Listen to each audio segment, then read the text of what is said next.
شهيتنا اليوم. أنا أيضا. ترى ماذا يكون في الطعام؟ خمن ما هو طعام اليوم. يترى لي بأنها رائحة اللحم الدجاج المقلي. لا يا أخي، بل أرى أنها الرز باللحم. سنرى عندما أينا أصحاب في التخمين.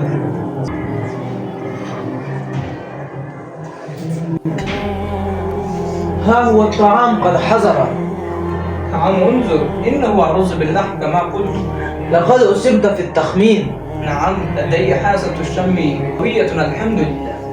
جيد، والآن أطلب الصحن مليء بالأرز. جيد سأل.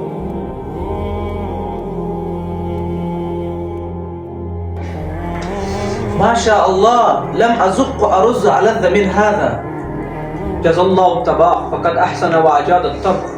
الحمد لله الذي يرزقنا كل هذه النعم من غير حول ولا قوة. كل مزيد، لماذا توقفت الآن؟